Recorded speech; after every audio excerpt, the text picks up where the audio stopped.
Imagine que há uma cidade com apenas um barbeiro. Esse barbeiro segue uma regra rigorosa. Ele só faz a barba daqueles que não se barbeiam sozinhos. Se um homem da cidade se barbeia sozinho, o barbeiro não o barbeia. Mas se ele não se barbeia, o barbeiro deve barbeá-lo. Parece simples, certo? Mas agora vem o paradoxo. Quem barbeia o barbeiro? Vamos analisar as duas possibilidades. Primeiro, suponha que o barbeiro se barbeia. Mas, de acordo com a regra, ele só pode barbear aqueles que não se barbeiam. Isso significa que ele não deveria se barbear. Agora, suponha que o barbeiro não se barbeia. Nesse caso, seguindo a regra, ele deve barbear qualquer um que não se barbeia, o que inclui ele mesmo. As duas possibilidades se contradizem.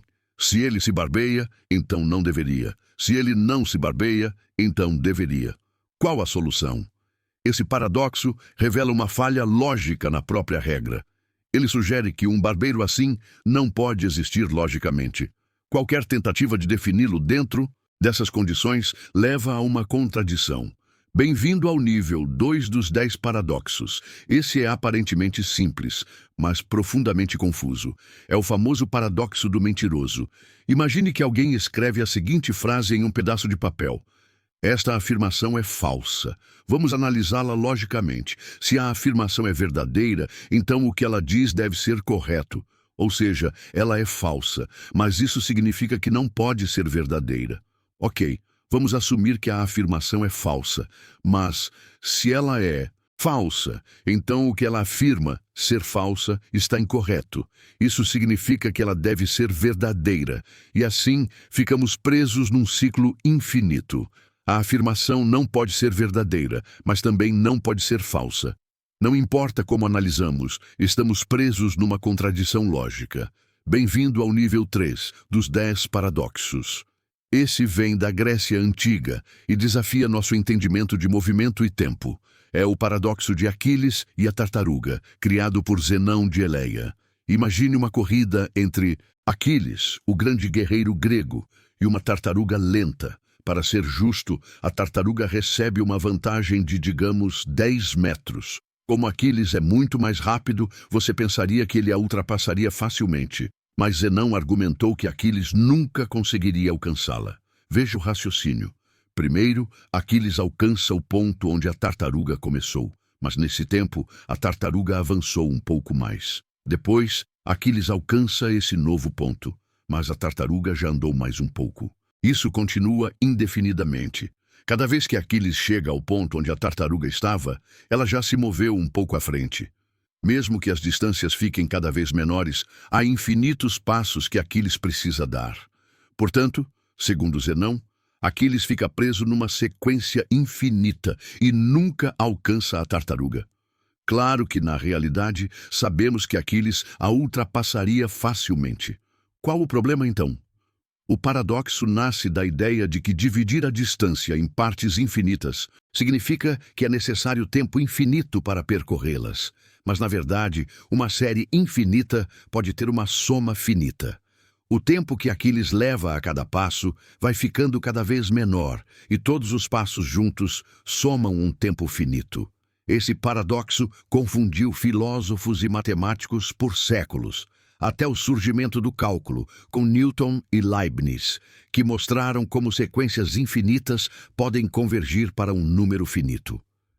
Ainda assim, o paradoxo de Zenão levanta questões profundas sobre o tempo, o espaço e o movimento. O movimento é contínuo ou ocorre em saltos discretos? Se o espaço é infinitamente divisível, a realidade também é? Bem-vindo ao nível 4 dos 10 paradoxos. Este é chamado de paradoxo da forca inesperada e bagunça nossa noção de lógica e previsão. Imagine que um juiz diga a um prisioneiro: você será enforcado ao meio-dia de algum dia útil da próxima semana, mas o dia será uma surpresa. Você não saberá até o carrasco chegar à sua cela naquela manhã. O prisioneiro começa a pensar: se a execução for na sexta-feira, então na quinta à noite ele saberá, pois será o último dia possível. Isso quebraria a surpresa. Então não pode ser sexta-feira. Agora que a sexta está descartada, ele pensa na quinta. Se for quinta, ele saberia na quarta à noite, já que sexta já foi eliminada. então quinta também está fora. Ele continua esse raciocínio e elimina todos os dias. Quarta, terça e até segunda. Eventualmente, ele conclui que a execução não pode acontecer. Aliviado, ele dorme tranquilo a semana toda. Mas então, na quarta-feira, o carrasco aparece. O prisioneiro está completamente surpreso. O juiz estava certo. Foi um enforcamento inesperado, o que deu errado no raciocínio dele. O paradoxo surge do conflito entre dedução lógica e surpresa real. O prisioneiro achou que, ao eliminar todas as possibilidades, a execução não ocorreria. Mas o evento, ao acontecer fora de suas expectativas, provou que sua lógica estava errada. Bem-vindo ao nível 5 dos 10 paradoxos.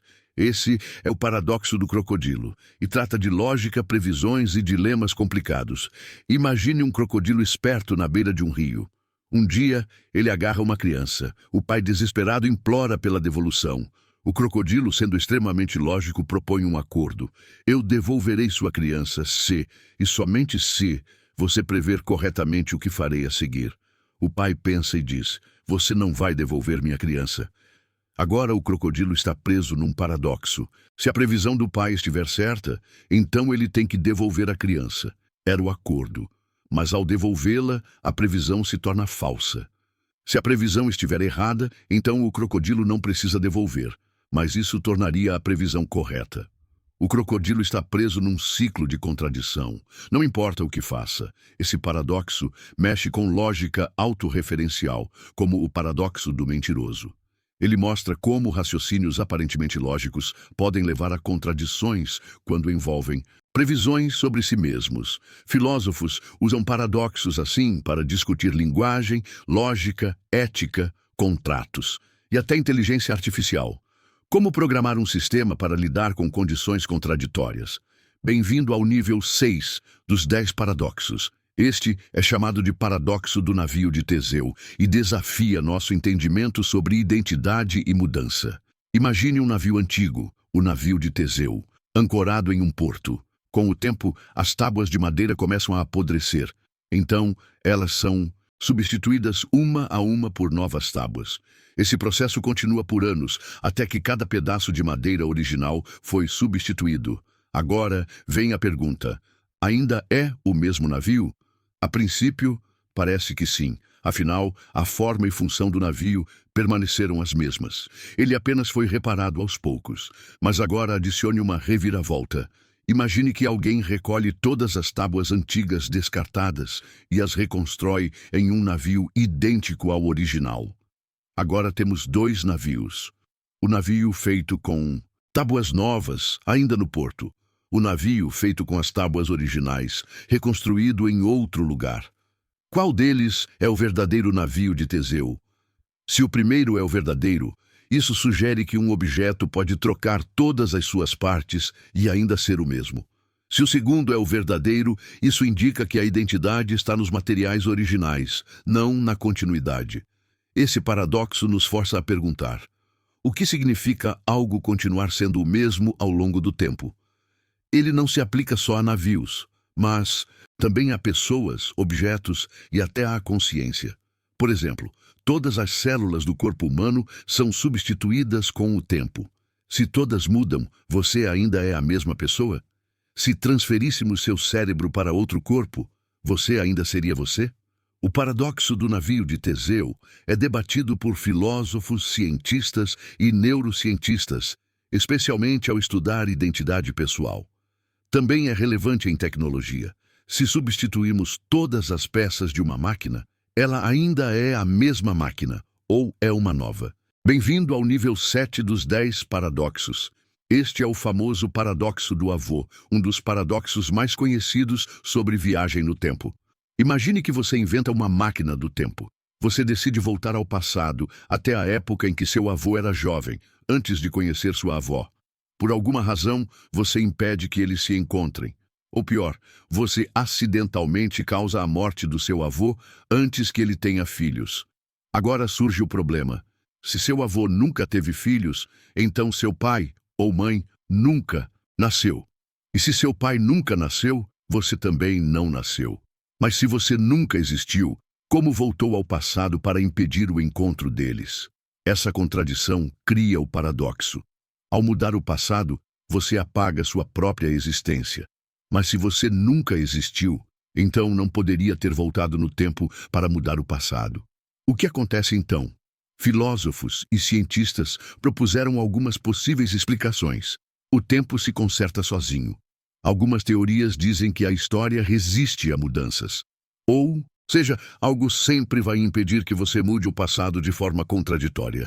Talvez a arma falhe, você se distraia ou algo o impeça de matar seu avô. A teoria dos muitos mundos. Ao alterar o passado, você cria uma nova linha do tempo ou universo paralelo onde você nunca nasceu. Na sua linha do tempo original, nada muda, mas na nova, você simplesmente não existe. Desaparecimento imediato. Se você conseguir impedir o nascimento dos seus pais, algumas teorias sugerem que você simplesmente desapareceria da existência, como se nunca tivesse existido. Mas isso levanta outra pergunta. Se você desaparece, quem mudou o passado? O paradoxo do avô é um dos maiores desafios à ideia de viagens no tempo. Ele sugere que voltar ao passado e alterá-lo pode ser logicamente impossível, ou muito mais complexo do que parece. Esse paradoxo é explorado em filmes, livros e discussões científicas, e é uma peça central no debate sobre a possibilidade real de viajar no tempo. Bem-vindo ao nível 8 dos 10 paradoxos. Este é chamado de paradoxo de Sorites, também conhecido como o paradoxo do monte, e desafia como definimos conceitos vagos. Imagine que você tem um monte de areia formado por milhões de grãos. Agora, você remove um único grão. Ainda parece um monte, certo? Remova outro grão. Ainda é um monte. Continue removendo grão por grão. Em qual exato momento ele deixa de ser um monte? Remover um grão só não faz um monte desaparecer. Mas se você tirar grão por grão, eventualmente vai sobrar apenas um grão. E isso definitivamente não é um monte. Onde o monte desapareceu? Esse paradoxo revela um problema com conceitos vagos. Palavras como monte, careca, alto, não têm limites exatos. Por exemplo, um homem com cabelo cheio começa a perder fios. Em que ponto ele se torna careca? Uma criança cresce 1 centímetro por ano. Quando ela se torna alta? Como esses conceitos são imprecisos, eles criam contradições lógicas. Filósofos tentaram várias soluções ao longo dos séculos. Teoria do corte exato. Alguns dizem que mesmo para conceitos vagos, há um limite específico escondido. Por exemplo, talvez monte seja exatamente 1000 grãos ou mais. Espectro contínuo. Outros dizem que conceitos como monte ou careca existem em um espectro contínuo e tentar forçar um limite fixo é inútil. Supervaluações. Uma solução mais complexa chamada supervaluacionismo sugere que termos vagos podem ser verdadeiros em alguns casos, falsos em outros, e indeterminados no meio, dependendo do contexto. O paradoxo de Sócrates não é só um jogo de palavras. Ele afeta áreas como direito. Quando um jovem se torna um adulto legalmente. Ética. Em que ponto um conjunto de ações se torna um crime? Inteligência artificial. Como uma IA distingue grande de pequeno quando não há um limite claro? Bem-vindo ao nível 9 dos 10 paradoxos. Este é o paradoxo da onipotência e desafia a própria ideia de poder ilimitado. Imagine um ser todo-poderoso que pode fazer qualquer coisa. Agora vem o paradoxo. Esse ser pode criar uma pedra tão pesada que nem ele consiga levantá-la? Vamos analisar. Se ele pode criar essa pedra, então há algo que ele não pode fazer. Levantar a pedra. Se ele não pode criar a pedra, então há algo que ele não pode fazer. Criar a pedra.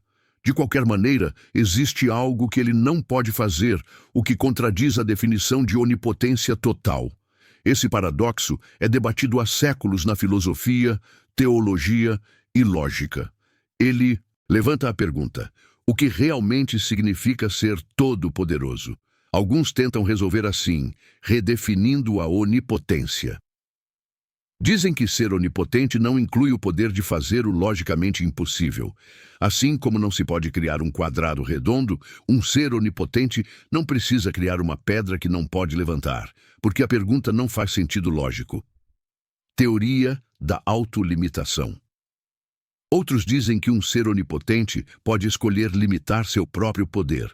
Ou seja, ele poderia criar a pedra, mas optar por não levantá-la seria impossível apenas por vontade própria.